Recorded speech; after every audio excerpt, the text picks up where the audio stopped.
আসসালামু আলাইকুম। নতুন একটা ভিডিওতে সবাইকে স্বাগতম। পোল্যান্ডের ওয়ার্ক পারমিট বের করতে কত টাকা লাগে এবং পোল্যান্ডে কেবাব সেক্টরে আপনার স্যালারি কী রকমের। তো পোল্যান্ডে যারা আসতে চাচ্ছেন তাদের জন্য আমি বলবো যে পোল্যান্ডে আসতে হলে অবশ্যই ধৈর্য ধরতে হবে এবং পোল্যান্ডে আপনার 100 ভিসা রেশিও এরকম কেউই বলতে পারছে না এবং পারবেও না।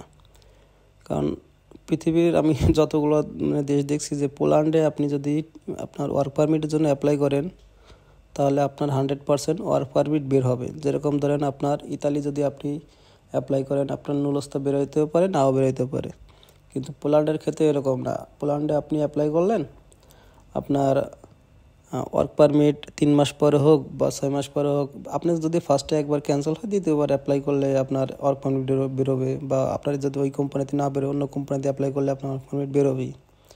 তো ইউরোপের অন্য জায়গা আপনার পোল্যান্ডে যেরকম ইজিলি যেরকম ওয়ার্ক পারমিট বের হয় এরকমের আমার দেখা মতে ওরকম কোনো জায়গায় এরকমের ওয়ার্ক পারমিট বের হয় না ইউরোপের ভিতরে।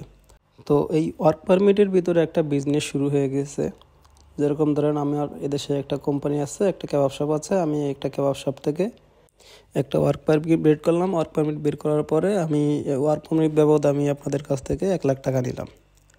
তো এরকমের আছে যে ধরেন আপনার বিভিন্ন কোম্পানি আছে পোল্যান্ডে, অধিকাংশ হচ্ছে আপনার একটা এজেন্সির মাধ্যমে আসতে হবে।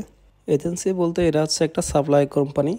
আমি যে কোম্পানির বিষয় নিয়ে এসেছি এটা হচ্ছে একটা সাপ্লায়ার কোম্পানি। তো পোল্যান্ডের অধিকাংশ হচ্ছে আপনার সাপ্লায়ার কোম্পানি। এখানে আপনার আসার পরে এদের সাধারণত 1-2টা কোম্পানি থাকে, পাশাপাশি ধরেন এই কোম্পানি থেকে আপনার 100-200 ওয়ার্কার কাজ করতে পারবে।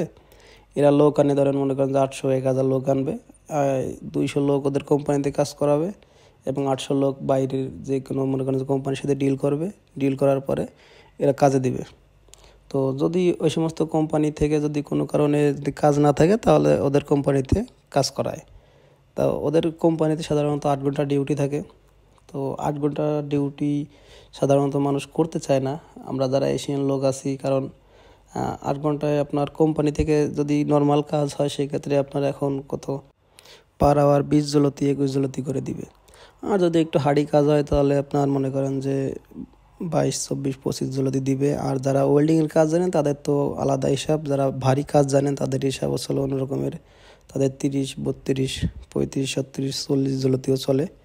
তো এই সাপ্লায়ার কোম্পানি থেকে আসলে পোল্যান্ডে পুরো টোটালে কাজ করায়। আর যে সমস্ত সরাসরি কোম্পানি এরা আসলে এই পলিশ যে লোকগুলো আছে এদেরকে নিয়েই কাজ করে, এরা কোনো রিস্ক নিতে চায় না। তো এক্ষেত্রে আসলে আপনার এই যে সাপ্লায়ার কোম্পানি এরা করে কি যে একটা ওয়ার্ক পারমিট বাবদ আপনার বাংলা টাকা 60-70 হাজার টাকা চার্জ চায়। তো এখানে ধরেন আপনারা যখন অ্যাপ্লাই করবেন, যে যার মাধ্যমে অ্যাপ্লাই করবেন সে তো একটা লয়ার ধরবে, লয়ার ধরে লয়ার কিছু টাকা রাখবে এবং সেই কোম্পানিকে কিছু দিতে হবে। এক্ষেত্রে যদি আপনার কেবাব শপের মালিকগুলো ওয়ার্ক পারমিটটা বের করে সেক্ষেত্রে কেবাব শপের মালিকের 60-70 হাজার টাকা যে টাকায় নেয় এখানে এত টাকা খরচ হয় না, এদের কিছু টাকা লাভ থাকে। কিন্তু সাপ্লায়ার কোম্পানি থেকে যাদের কোম্পানি ওয়ার্ক পারমিট বের করা হয় তাদের অনেকগুলো টাকা সেই সাপ্লায়ার কোম্পানিকে দিতে হয়। আর একটা কথা হচ্ছিল কি যে কাবাব সেক্টরে কাবাবে আপনার স্যালারি কী রকমের।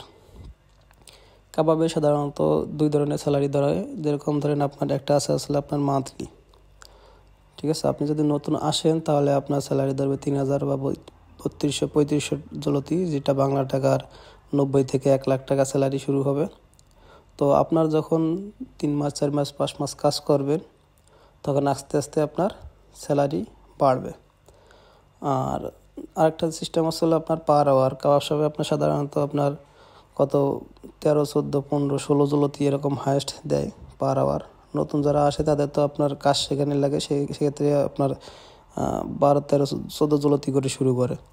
তো অবশ্যই কাবাব শপে যারা কাজ করবেন অবশ্যই ধৈর্য ধরতে হবে। আপনি এদেশে কাজ শিখবেন, এদেশের ভাষা শিখবেন, এরপরে টিআরসি কার্ড করবেন। টিআরসি কার্ড করার পরে যখন আপনি ভাষা বলতে পারবেন, এদেশের মানুষের সাথে কথা বলতে পারবেন বা আপনি কাজের ফুল এক্সপিরিয়েন্স হয়ে যাবে, আপনার কাজ খুঁজতে হবে না, তখন আপনাকেই কাবাব মালিকরা অফার করবে যে আপনার পার আপনি কি মান্থলি থাকতে চান নাকি পার আওয়ার হিসেবে থাকতে চান, পার আওয়ার কত টাকা চান বা আপনি মান্থলি কত টাকা চান। তো যারা ভাষাগত অভিজ্ঞতা আছে বা যাদের কাজের এক্সপিরিয়েন্স আছে তাদের স্যালারি এক রকমের, যারা নতুন আসবেন তাদের স্যালারি আর এক রকমের। তো পোল্যান্ডে সাধারণত আপনার 1 লাখ টাকা থেকে কাবাব সেক্টরে স্যালারি শুরু হয় এবং আপনার কিছু কিছু জায়গা আছে, কিছু কিছু দোকান আছে কোনো বন্ধ নেই। 30 দিনই ডিউটি, 10টায় যাবেন 12টায় বন্ধ করে আসবেন। আর কিছু কিছু মানে জায়গা আছে, কিছু কিছু দোকান মালিক আছে যে না, সপ্তাহে 1 দিন বন্ধ থাকবে আর 6 দিন ডিউটি করতে হবে।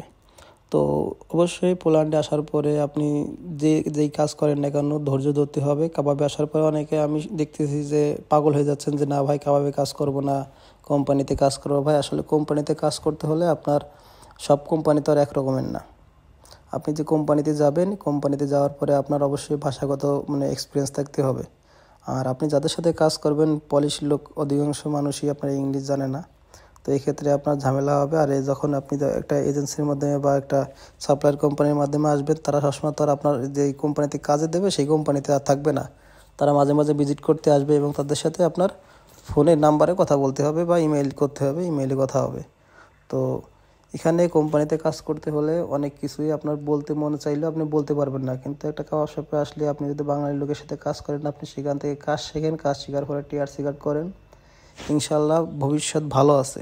পোল্যান্ডে যারা আছে, পোল্যান্ডে আজ পর্যন্ত আমি যত মানুষ দেখেছি যারা 2-3 বছর বা 5 বছর আছে এখানে, সবাই ভালো একটা পজিশনে চলে গেছে। তো আপনারা যারা আসবেন অবশ্যই আসার পরে ধৈর্য ধরবেন, ইনশাল্লাহ আপনারাও একটা পর্যায়ে চলে যাবেন, আপনারা একটা পজিশনে যেতে পারবেন। কিন্তু এটার জন্য সর্বপ্রথম হচ্ছে আপনার ধৈর্য ধরতে হবে। ধৈর্য ধরলে ইনশাল্লাহ একদিন সফলতা অর্জন করতে পারবেনই। তো আজকের মতো এই পর্যন্তই। সবাই ভালো থাকবেন এবং যার যে প্রশ্ন আপনারা কমেন্টস করতে পারেন, আমি সবার কমেন্টসের অ্যান্সার দেওয়ার চেষ্টা করবো ইনশাল্লাহ। সবাই ভালো থাকবেন। আল্লাহ হাফেজ।